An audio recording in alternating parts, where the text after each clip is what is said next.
Assalamualaikum warahmatullahi wabarakatuh.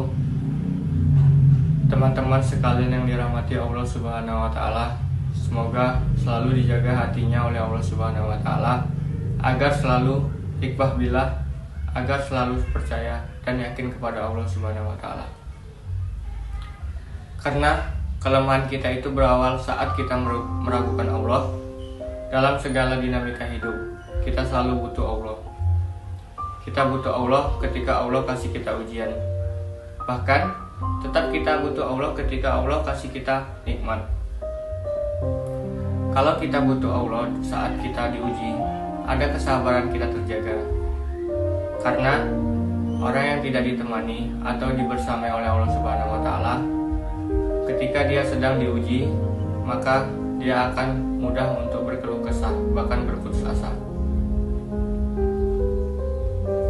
Kebersamaan Allah kepada dia saat diuji itu adalah Allah Subhanahu wa taala menghibur hatinya. Allah Subhanahu wa taala memenangkan hatinya. Allah Subhanahu wa taala menghidupkan hatinya dengan nikmat iman. Ala bizikrillahi tatma'innul qulub, innamal mu'minun idza dzukirallah wajilat qulubuhum. Bukankah dengan mengingat Allah hati menjadi tenang, dan orang yang beriman apabila diingatkan dengan nama Allah, disebut nama Allah, maka hatinya akan berdetak. Ini bentuk Allah membersamai hambanya.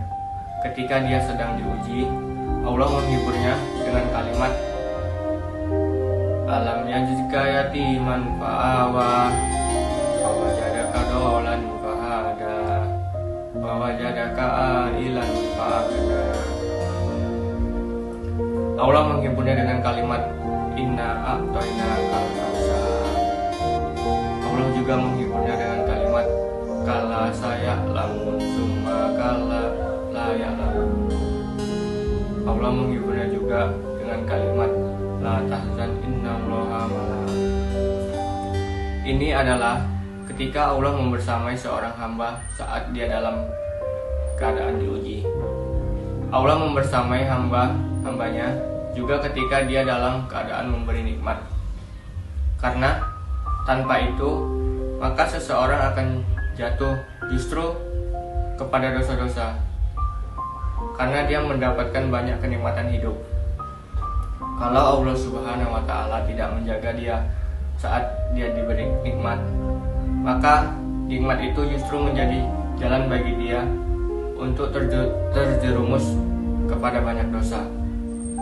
Justru nikmat itulah yang menjadi penghalang bagi dia untuk mengingat Allah, karena dia sibuk menikmati hidupnya.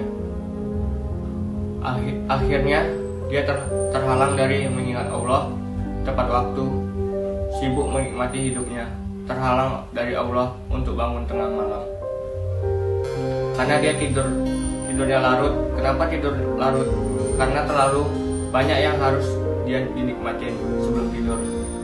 Dia bisa makan, dia bisa ngopi, dia bisa ketemu teman, dia bisa belanja, dan menghabiskan nikmat Allah kasih kepada dia.